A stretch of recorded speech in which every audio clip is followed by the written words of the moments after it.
All right, guys, welcome back. And today's topic, this is going to be a two-parter, acute interventions for chronic care patients.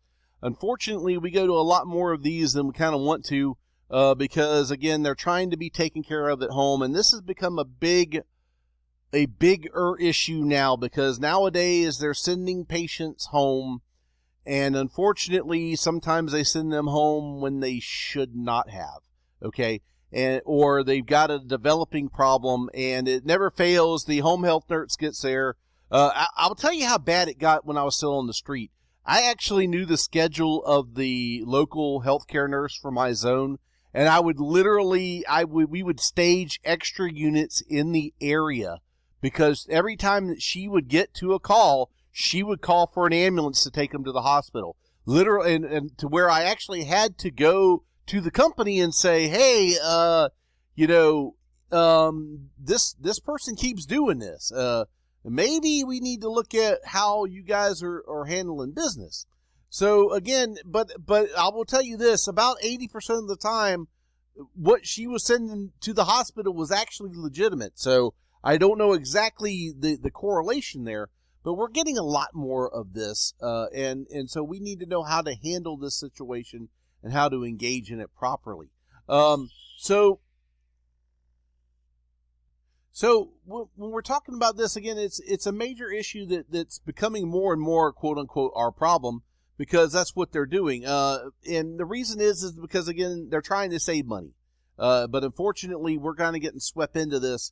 It's why community paramedicine has actually become a lot bigger in the last 10 years, and is probably going to become an even bigger part of being a part of mobile integrated health.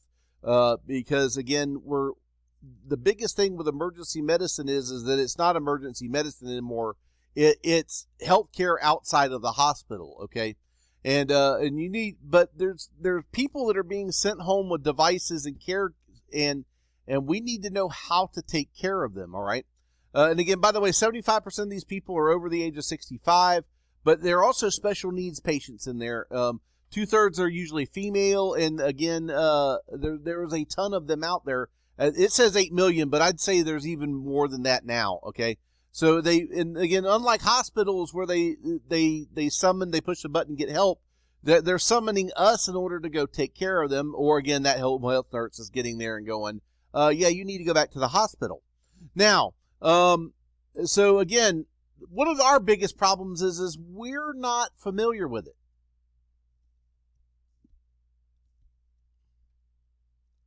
Again, we're trained to identify the life-threatening problems. One of my favorite things that I loved hearing was, we don't know how to work a ventilator. And yeah, you do. It was one of your skills in first semester. We showed you how to do that. Yeah, you're able to, again, well, I don't know how to work that ventilator. Okay, then there's a number on that ventilator you need to call. But there, again, we showed you the basics of a ventilator, okay, no matter what brand it is, all right? Again, the biggest thing is air going in, is air going out, and is there enough of it, okay? And as dumb as that sounds, basically, what are we going to do when, by the way, if the ventilator fails, we have to then take over, correct? So we need to know how to do that. A lot of the times we're going to patients, again, that have airway complications, or they're in some sort of respiratory failure due to their chronic condition. And again, we go to these all the time, by the way, not to say cystic fibrosis, but the other ones we definitely do. Okay. So these are, and we're going to go over these conditions and what to look out for them. Okay. So, cardiac decompensation is actually the true medical emergency when everything starts to fail. And this is what we have trained you to do. So actually, yeah, even though it might be a chronic condition, if their heart is failing, if their respiratory system's failing, we have shown you how to deal with these situations, okay? Again, so all of these things we have taught you how to look for in your cardiology. And then, but again, remember, they're a little bit more, actually, truth be known, usually in a chronically ill patient, they know what's wrong with them, or somebody there knows what's wrong with them. So it clues us in to actually how we can help them faster, better, easier. Okay. Again, peripheral circulation. Usually these folks have limited mobility. Their muscle tone is horrible. Their circulation, again, and movement becomes very difficult. And again, it can lead to a poorer and poorer overall condition for these patients. Okay, to the point where you may actually get the patients where you get there, they're sitting in their lounge chair and the fabric is actually embedded in their bedsore, or their gangrenous tissue is their foot's basically, you go to move their foot and it falls off. Okay, and again, diabetics, of course, they usually have really poor circulation and they're very prone to having this happen. All right. So again, altered mental status. What can cause that altered mental status? AEIOU tips. But all these lovely things here, again, these are the big ones, right? But what about the long-term diseases that we don't think about? Strokes, Alzheimer's, okay? Cancerous tumors, overdoses, okay? And not when I say overdose, that, they took a bunch of Percocet because they're trying to kill themselves. No, I'm talking about, they accidentally took one more Percocet per day than they should have for maybe 4 weeks, and now they're acting a grade A stupid. So again, these are things that very often happen. GIGU issues. They yank their catheters. Okay, and then the problem is they're not able to put them back in the home health setting. They have to be transported to the hospital in order to have that put back in. And if they do have a catheter, is it infected? It's the number one reason that we're going to people that are septic is usually because they've got some sort of catheter and or they've got a tube in them that's not natural. And that's where, again, they've had poor Foley care. They've had poor Gtube care. And because of that, they've got germs now growing inside. They become septic. Okay. So again, it introduces ways for disease to get into the patient. Okay. If they're red, if they've got a discharge warm around the site, if they've got a fever, again, they're very cold, by the way, cold sepsis. Okay. So all of these things come into play there. Okay. And again, infections from a septic complications. Again, they may be having nausea, vomiting, diarrhea with those, especially with Gtube or urinary tract infections going on along with that. Any equipment can malfunction. Okay, and by the way, that's usually Christmas Eve or Christmas Day, Thanksgiving, Easter. Let me name off the holidays because that's when it usually fails.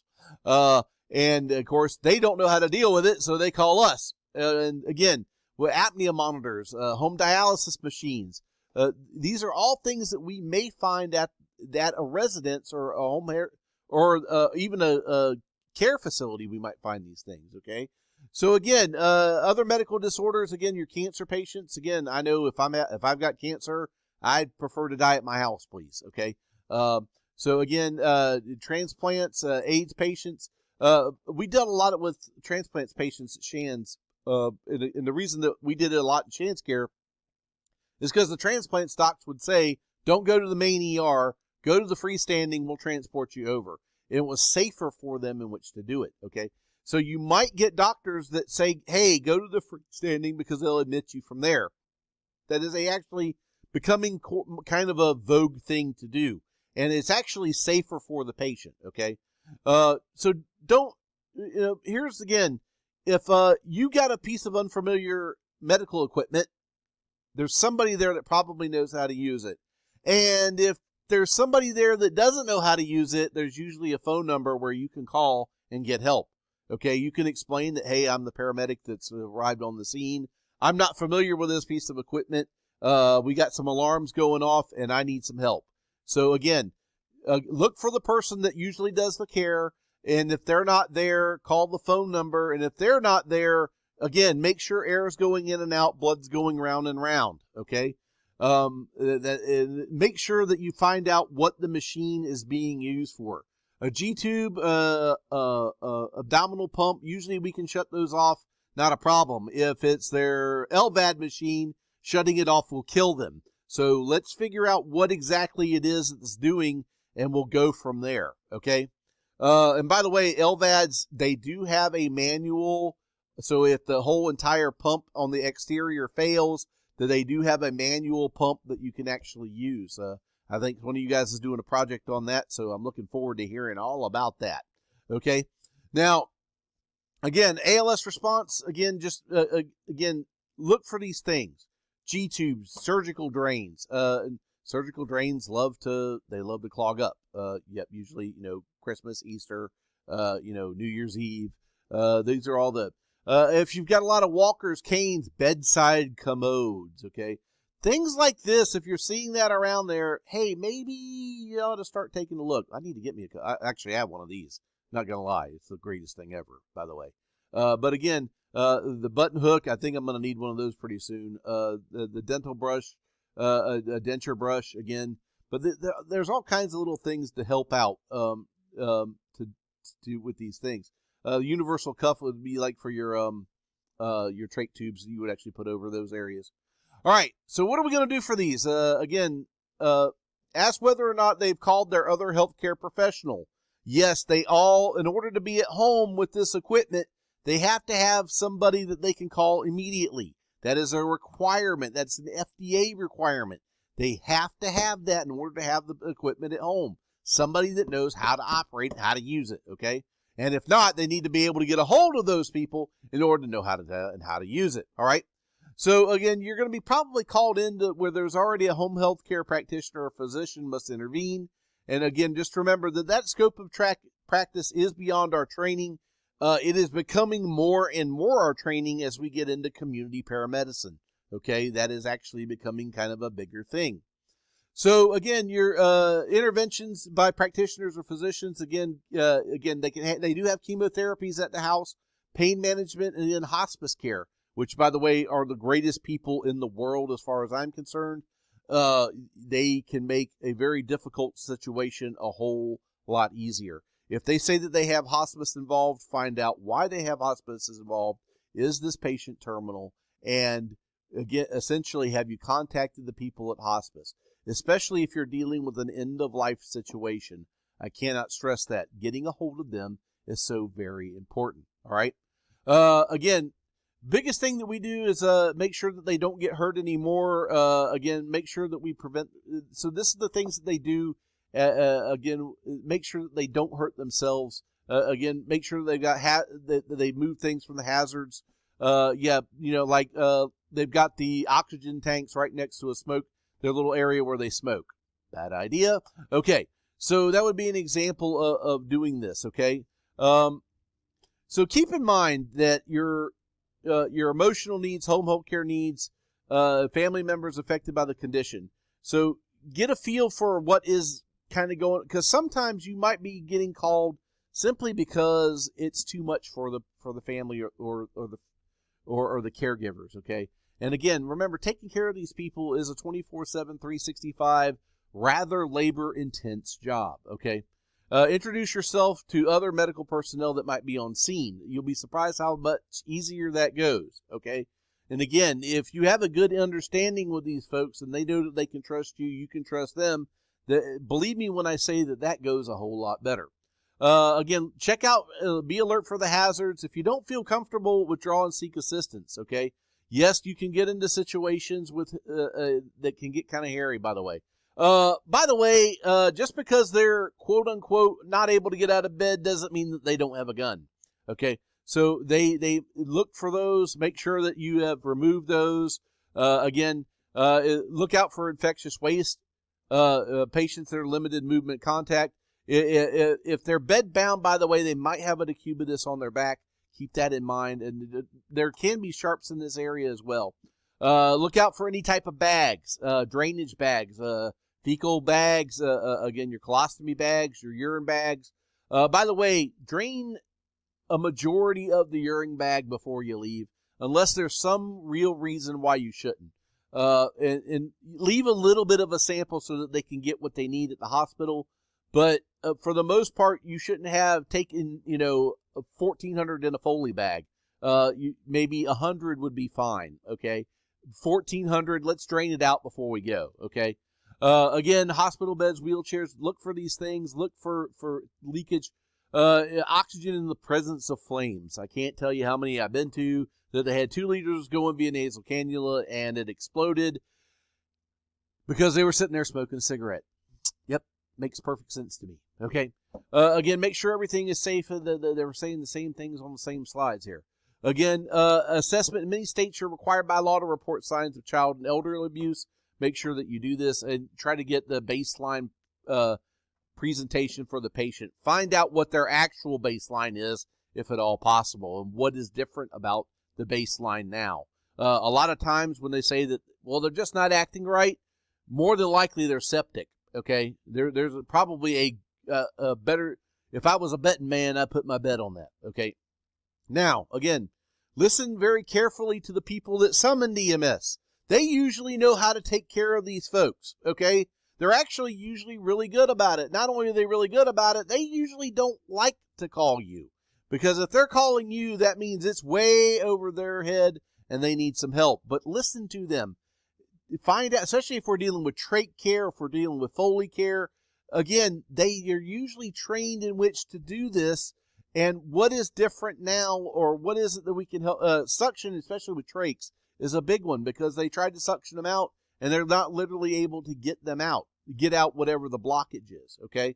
So again, your assessment is the same, but again, we kind of got a hint of what's going wrong with these patients usually, okay? Again, but look for those other things. Look for again, tailor your questions to the home health care setting as well, okay? When is the last time you've taken your meds? Have you taken your meds like you're supposed to? Have you done, when is the last time that you had your trach changed out? When is the last time your Foley care has been done? I mean, or when did they insert this Foley? So these are all questions that should be asked, okay? Again, get specific with them, all right? Home health history and written orders from physicians. If you can see these things, if you can read them, but again, it gives you a clue about what's going on with the patient, okay? Yeah, look for the eating habits, especially your older patients. Are they eating like they're supposed to? Have they been fed like they're supposed to? That's another big one, okay? You might actually get DNR orders. Remember, make sure that they are complete. Living wills, we usually don't honor them, but we definitely take them to the hospital with us.